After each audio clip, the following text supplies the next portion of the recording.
13 kasunduan ang sinelyuhan ng Pilipinas at India. Kasunod yan ang naging pulong ni Pangulong Ferdinand R. Marcos Jr. at Indian Prime Minister Narendra Modi. Kabilang sa napagkasunduan ang formal na pagkakatatag ng strategic partnership sa pagitan ng dalawang bansa. Si Kenneth Pasyente sa detalye. Live, Rise and Shine, Kenneth. Namaste, Audrey. Ikatlong araw na ng pagbisita ni Pangulong Ferdinand R. Marcos Jr. dito sa India. Pero bago pa yung mga inaabangang aktibidad ng Pangulo ngayong araw, naging produktibo na yung kanyang mga naging aktibidad kahapon. Kabilang na riyan, Audrey, yung naging bilateral meeting niya kay Prime Minister Narendra Modi kung saan ilang kasunduan ang napirmahan. Naging produktibo ang pagpupulong ni President Ferdinand R. Marcos Jr. at Indian Prime Minister Narendra Modi. Sa target kasi na 6 na kasunduan, 13 bilateral agreements ang napirmahan ng Pangulo at ng punong ministro. Isa-isang sinaksihan ng mga ito ang pagpapalitan ng mga napirmahang dokumento sa pagitan ng kani-kanilang gabinete. Ang mga napirmahan sumentro sa iba-ibang aspeto. Kabilang na riyan ang formal na pagkakatatag ng strategic partnership sa pagitan ng dalawang bansa. Ang India na ang ikalimang strategic partner ng Pilipinas. Nalagdaan din ang action for implementation nito. Hindi rin nawala ang mga kasunduan para sa Defense and Maritime Cooperation. Naselyuhan ang kasunduan sa pagitan ng Philippine Navy at Air Force ng Pilipinas sa counterpart nito sa India. We express satisfaction over the rapid pace of the Philippines' ongoing defense modernization and the expanding capabilities and footprint of India's indigenous defense industry as a partner in this undertaking, exemplified by our BrahMos project. We concurred that we should be accompanied with intensified dialogue and exchanges between our defense establishments.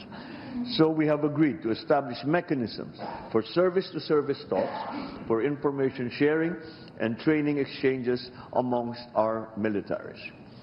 We will foster naval and coast guard interoperability via port calls, in cooperative activities and capacity building in the maritime domain. Nagkasundo rin daw ang Pangulo at ang Prime Minister na magtutulungan para sa pagsusulong ng malaya at payapang Indo-Pacific region. Prime Minister Modi and I have committed to bring our collaboration to bear on shared concerns, a free, open and inclusive Indo-Pacific region, security and rule of law in the maritime commons, supply chain resilience, food security, countering terrorism, and other traditional and non-traditional threats. Napagkasunduan din ang pagpapalakas ng kooperasyon sa science and technology, people-to-people ties, digital technology, turismo, pati na ang pagpapatatag ng trade at investment. True to our strategic partnership, Prime Minister Modi and I have charged our economic teams to shepherd our commerce, now at the $3.3 billion in the last year, towards a continued upward trajectory and expanded baskets of goods. To this end, we have decided to expedite the work that we are doing to forge a bilateral preferential trade agreement. We looked at leveraging mutual opportunities to boost two-way investment. Kinilala naman ng Pangulo ang pagpapatupad ng India ng libreng visa para sa mga Pilipinong babiyahe ng India. Kasabay niya ng pasasalamat ng Pangulo sa Indian Navy na sumagip sa mga Pilipinong tripulante matapos ang pag-atake ng Houthi rebels noong 2024. Tiniyak naman ng Indian government na pangmatagalan ng magandang ugnayan nito sa Pilipinas. Excellency, India and the Philippines are friends by choice and partners by destiny. From the Indian Ocean to the Pacific, we are united by shared values. Our is not just a friendship of the past, it is a promise to the future. Maraming salamat po.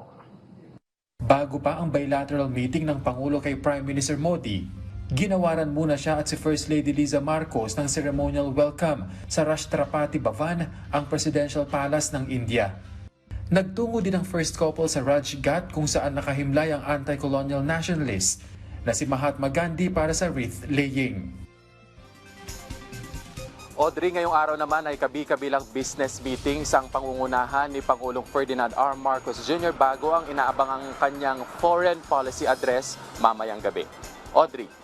Maraming salamat, Kenneth Pasyente.